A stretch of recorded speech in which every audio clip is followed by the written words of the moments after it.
3000 km en moyenne par déplacement. Et en plus, pour corser le tout, ces voyages se font sur des lignes commerciales.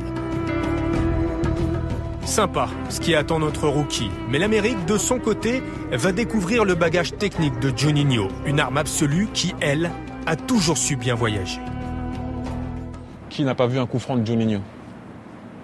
Si le football t'intéresse, bien sûr. Maintenant, tout le monde.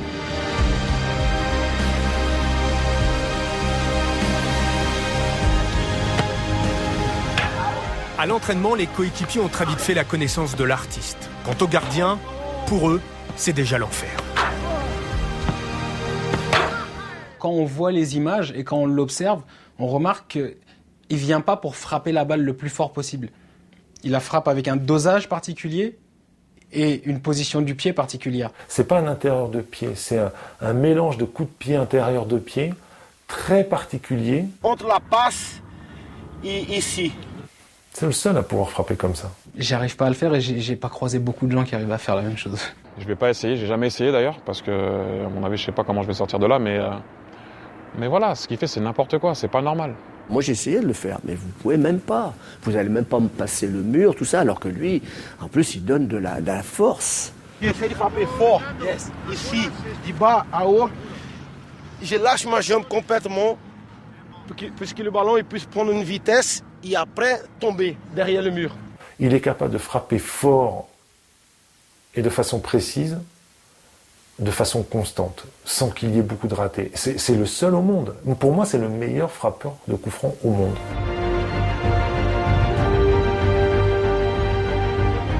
Voilà ce que Juni a fait comme dégâts dans notre championnat avec l'Olympique lyonnais. 44 coups francs qui ont trouvé leur cible et démoralisé plus d'un gardien.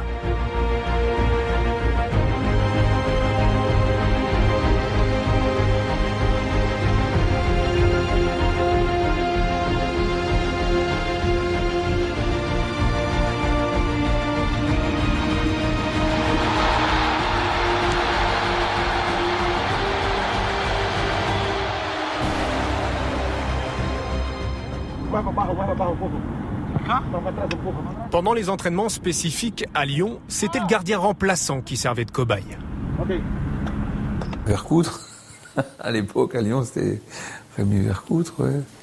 Moi, j'ai reçu les frappes de Juni, j'en ai pris des milliers. Il a fait de longues séances avec Juni. Juni l'a fait progresser, l'a fait souffrir, mais c'était intéressant de les voir. C'était des beaux duels. Moi, je prenais du plaisir à observer ces séances-là. Ce qui est impressionnant, c'est que Juni, c'est pas seulement qu'il marque les coups francs. C'est sur 10 coups francs, il va t'encadrer quand même 8. Parce que mettre un coup franc une fois sur 10, tu déranges les supporters 9 fois et t'en mets une dans la lucarne. Le pourcentage, il est nul. Il y avait 30-40 coups francs par séance. Je vais essayer là maintenant de frapper comme j'ai aimé. Il y avait 90% des coups francs qui étaient cadrés. Et la plupart du temps, quand c'était cadré, c'était but. Quand c'était loin, j'ai commencé à frapper, d'abord cadrer un ballon avec une bonne vitesse et que le ballon puisse, avant qu'il change, qu'il ne va pas tout droit, que je frappe, qu'il puisse tourner la trajectoire et qu'il puisse plonger le ballon un peu plus avant le gardien. Et lui, des fois, il la faisait même rebondir avant 40. À l'époque, les ballons n'étaient pas les mêmes dans le championnat pour chaque équipe. Et Juni a été celui qui a instauré ça, c'est-à-dire qu'il a fait acheter au club tous les différents ballons des clubs dans lesquels on allait jouer en déplacement. Donc toute la semaine, il s'habituait à ça. Il s'habituait aux nouveaux ballons avec lesquels il allait jouer le week-end. Il savait exactement la texture du ballon, s'il flottait pas, s'il était lourd, gros, la couleur.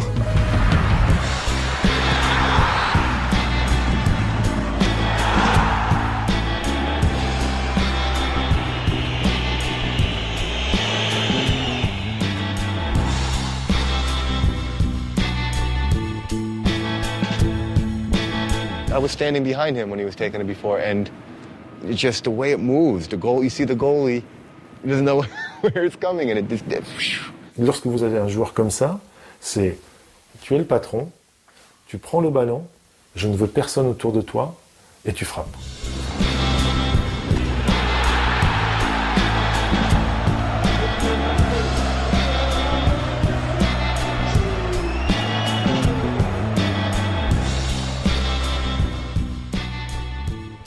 gens attendaient la délivrance en fait. Il y avait une attente autour de ça. On savait que c'était tellement possible, de loin, à droite, à gauche, de près, enrouler, frapper. Ils venaient presque voir un coup franc de Juninho. C'était devenu une attraction dans le match. Si le foot a évolué et on dit on aura un jour pour tirer le coup franc, je joue jusqu'à 50 ans. Je vais m'entraîner, je vais préparer mon muscle. Bien sûr, je reste sur le banc, coup franc, tu rentres comme le football américain. J'ai vu des matchs de Lyon, je me suis dit là, s'il marque là, c'est abusé. Et hop, et puis il marque.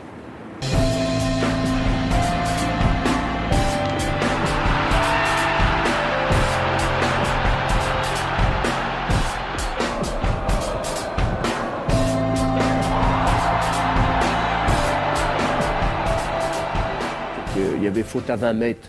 On dit, oh là là, il faut faire gaffe. Il ne faut pas faire faute à 20 mètres. Les défenseurs adverses, il y a danger. À 25, il y avait danger. Et à 35, il y avait danger aussi. Alors que ça, des fois, les défenseurs, ils font moins de fautes sur vos attaquants à vous parce qu'ils savaient que Johnny, il pouvait faire tout. Il pouvait tout faire. Je pense qu'Ajaccio, c'était sûrement le plus inattendu et le plus beau. Ajaccio, c'était le 5e titre. C'était quand même... c'était là à peu près. Quand même, sans un coup franc. Quand même, c'est pas facile. Hein. Je suis complètement en confiance. À 31 ans, fort physiquement aussi. Et donc, je frappe. Et le ballon, il pond cette trajectoire-là, mais après, il tourne encore.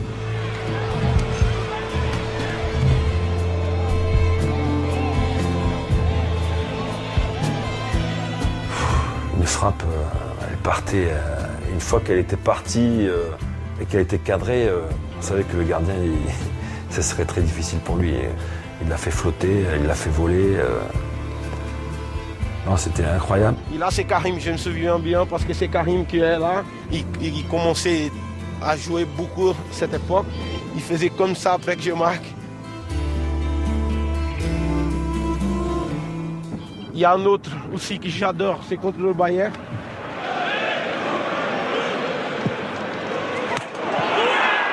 Et là, ce ballon, il monte complètement.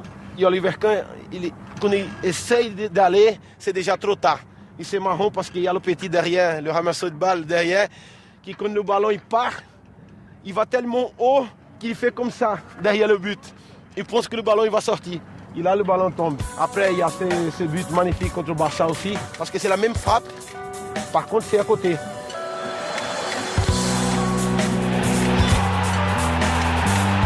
Je l'ai vu en direct une fois, la balle est passée au-dessus de ma tête contre Barcelone d'ailleurs, quand il nous en a mis un, je l'ai vu en direct.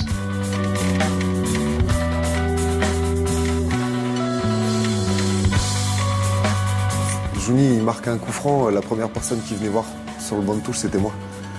C'était génial, quoi. J'avais l'impression d'avoir un retour par rapport à l'investissement que je donnais la semaine avec lui. Voilà, ma récompense à moi, c'était ça. Quand je marque un coup franc, tu vas trouver toujours un pareil. Donc, j'ai marqué un contre Ajaccio, il y a un pareil contre Toulouse. Contre Madrid, c'était loin aussi. Contre PSV, il était loin aussi. Il en a mis un jour à Guingamp. Il en a mis un jour à Rennes.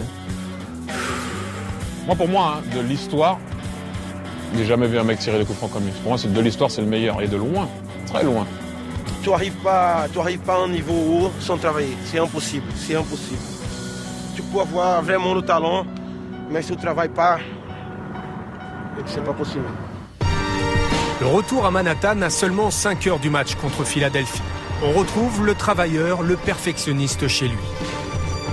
Aux États-Unis, pas de mise au vert pour les matchs à la maison. À Johnny de se gérer, de réveiller son corps. Et même si c'est nouveau pour lui, il arrive à régler au millimètre sa mini-préparation. Oh, facile, hein? Oui, je me sens bien.